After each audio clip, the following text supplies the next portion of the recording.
not going to lie to you guys. I really, really thought I was done with Duncan McGuire to Blackburn Rovers, maybe on, maybe off updates.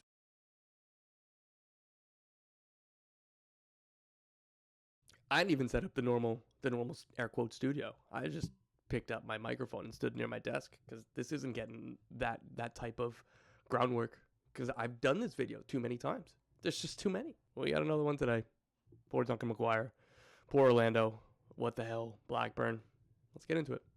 Once again, Duncan McGuire's proposed transfer to Blackburn is on the verge of collapsing, according to sources briefed on the deal. Blackburn is currently appealing the decision, but this one is because Blackburn screwed up the paperwork.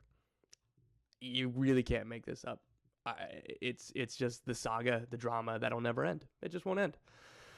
To recap, McGuire was on a flight to England on Wednesday morning after a deal near $4 million was agreed between Orlando and Blackburn, only for Blackburn to call his agent and to call Orlando and say, hey, never mind, we were told we don't have any money, so we can't do this deal. Sorry. McGuire continued to go to England. He posts up at a hotel in Sheffield with his agent because Sheffield Wednesday were trying to sign him. Sheffield were pushing very hard. Wednesday were pushing very hard. Blackburn got back into the mix, and Orlando, to their credit, picked up the phone rather than deleting their number, which I might have been that would have been a thought for me probably, or probably answer with an expletive. Why could I trust you? To Orlando's credit, they know that McGuire wanted this move and he preferred Blackburn over Sheffield Wednesday because of the situation, because of everything that the club had been telling him. So Orlando set aside their frustrations about the original deal. They set aside their feelings that have been consistent.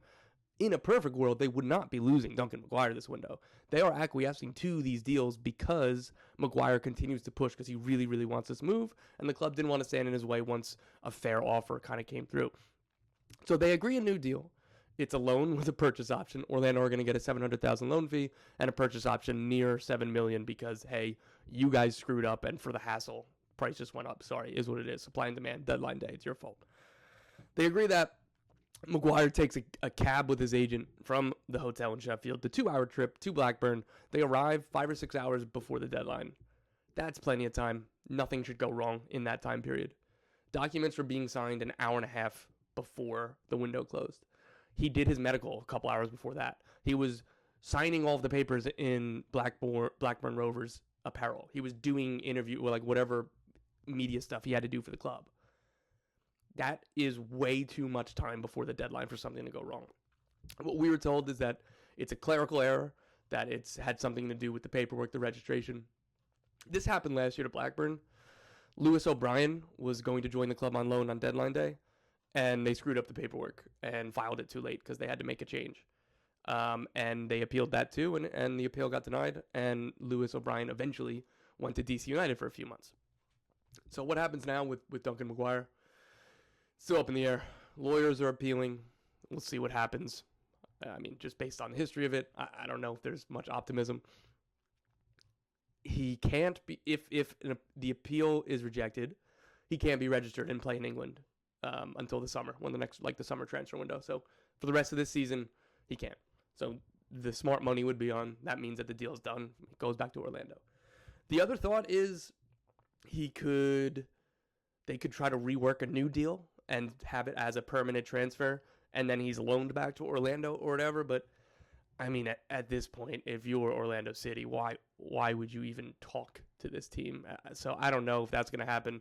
Again, Orlando are trying very hard to keep the players' interests and players' desires in mind, and I'm sure that his desires haven't changed, at least in terms of going abroad, or at least wanting a new contract if he does come back to Orlando. But right now, McGuire and his agent are staying in England. They were at Blackburn's match this morning on Saturday when the other deadline day signings were able to be registered and put on the match day squad, and Duncan McGuire was watching in the stand somewhere.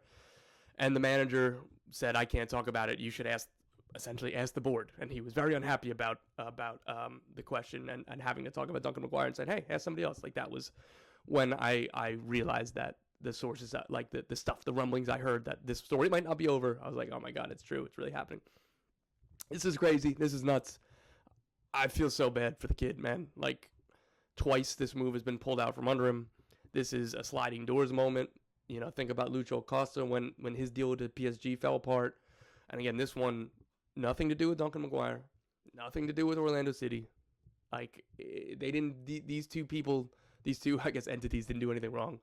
It's just brutal. And again, it's a sliding doors moment. First of all, like, he made $87,000 in MLS last year. I can tell you very easily it would be a hefty pay raise, even on the loan deal to Blackburn. And then again, you reassess in the summer. It's a chance to play in English soccer, to take his career to the next step after making his national team debut. And again, because of a paperwork error, it's all falling apart, and it just kind of breaks my heart and kills me. But I don't know. He's resilient. You know, if we went back 2 days ago, he was landing in England and he didn't have a deal, and then a deal came across. So he's going to keep on fighting, and, you know, we'll see what the lawyers do. We'll see what happens. Orlando would welcome him back with open arms. Again, as I keep saying, they didn't want to lose him. They wanted him to stay. So they would be more than glad for him to be back for at least the first half of the season, and then go from there. But honestly, we'll see. I don't know. I am sick of having to record these videos and talk to sources and ask them the same questions over and over, and I feel like I've vacillated between, oh my God, I'm so sorry, and oh my God, congratulations, that's crazy, back and forth for 3-4 days. And I'm sure that they're sick of hearing my voice too. So I think for all parties, we hope that this gets resolved, but there will have to be another update after the appeal, and then what Orlando, Blackburn, and McGuire's camp decide. But as of right now, it's looking like the deal's off, and that's just terribly sad. I'll do it today. I hope my next video isn't talking about Duncan McGuire again, but it might be. We'll see. I'm sick, and I was playing Football Manager, trying, you know, because I'm a psycho. My trying to actually take a day off revolved around me sitting and playing Football Manager. You know, my day off from reporting on soccer transfers and soccer news, I wanted to play a little soccer video game because, again, I'm a psychopath. So I'm going to go back to doing that soon. But, you know, hey, we'll see. We'll see what tomorrow brings, right? Every day's a new day.